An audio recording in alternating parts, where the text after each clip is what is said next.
An MG5 has caught fire in China while parked. It was just sitting there. Guys, this is not what you'd think because this is a car from probably one of the most famous Chinese brands. People think it's British. MG is not British anymore. It's owned by the car company, the conglomerate SAIC. But this car scored 0 stars in a recent safety test.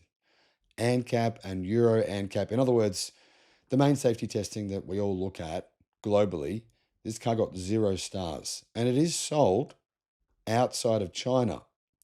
An MG5 sedan actually caught fire parked in Ningbo. I've been to Ningbo before to drive Zeekr and Geely cars around a racetrack there. So that's pretty cool. Anyway, that's a totally different story here.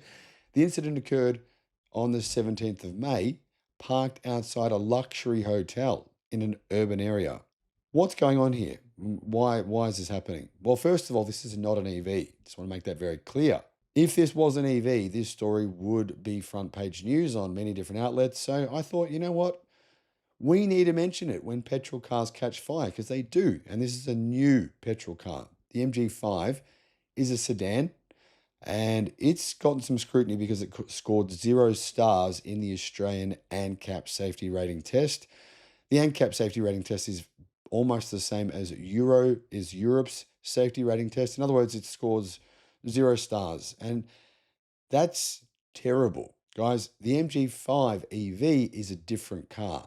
This is the MG5 petrol-powered vehicle.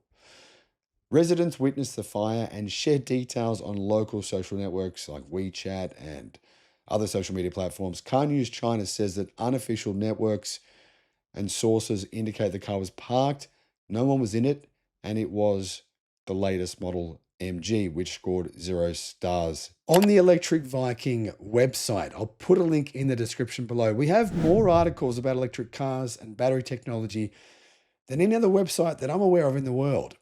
So check that out. Link is in the description. And there you'll find our videos and analysis and articles about everything going on in the EV world. And you can see here the flames were pretty crazy.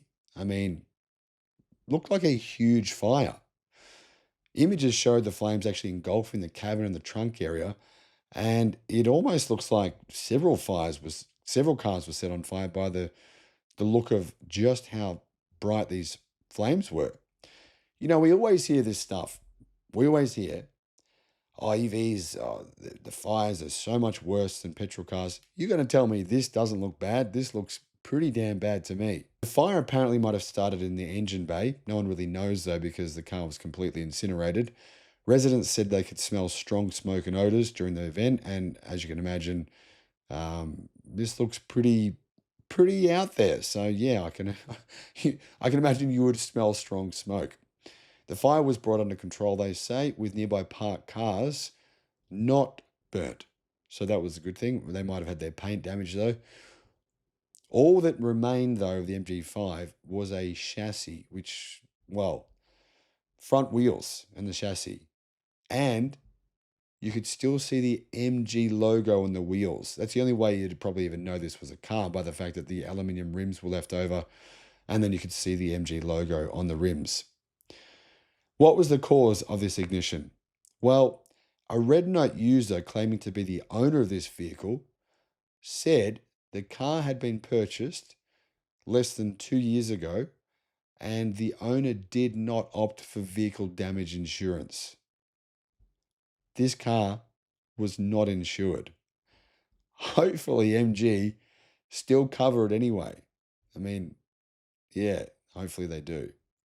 Guys, in China, you actually have to pay $300 for compulsory insurance. It's called China's Traffic Compulsory Insurance, says, and the Car News China confirms this. They say, without a commercial third-party liability policy, the owner may be on the hook for damage to surrounding greenery, facilities, via other vehicles, the road potentially as well. So hopefully they do have the compulsory insurance. Otherwise, it's going to be a big problem for them. Car News China says there's been a few recent fires lately, not heaps, couple. The Wuling Bingo, or Binguo, it caught fire on China's May Day holiday. So just recently, only one car. We're talking about a country with hundreds of millions of cars. Xiaomi's SU7. There's been some vehicle safety debate about that vehicle, particularly with its mechanical door handles versus the handles that have been now imposed in China. And if you're wondering what this MG5 car is, it's about the same size as a Tesla Model 3, but it's not an EV, like I said before. These are pretty cheap cars in China. They start at $7,000 and the most expensive version of the MG5, the petrol one, is 11,600. So they only come with two engine choices. There's a 133 kilowatt 1.5 liter turbo or a 95 kilowatt 1.5 liter naturally aspirated engine, 7-speed dual clutch auto, 8-speed continuously variable transmission. And MG, they made headlines for this vehicle because in the testing done for this car in 2020, late 2023, it scored 0 stars for the Euro NCAP, which is the Australian NCAP test, which is a pretty bad. I don't think I remember in the last 5 years any other car scoring 0 stars on this safety test.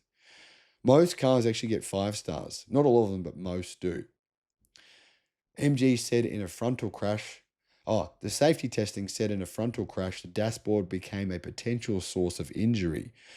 The vehicle scored poorly in whiplash and far side impact protection.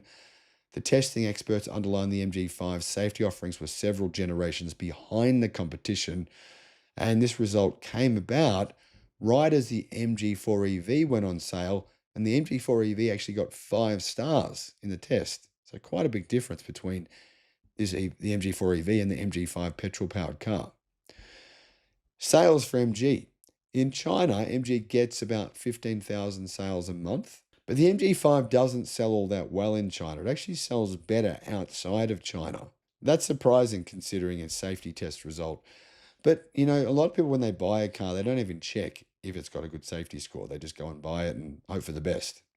Let me know what your thoughts are. Thanks for watching. Need expert advice on what car to buy, what solar system to get, what home battery to get, or potentially for your business? You can get, guys, a one-on-one consultation directly with me, 60 minutes of tailored guidance. This might help you avoid making a huge mistake spending money when you shouldn't, or potentially save you a massive amount of money. Click the link in the description below because I can assist you, and why not? The link is in the description. Thinking about getting solar, a home battery, or an EV charger?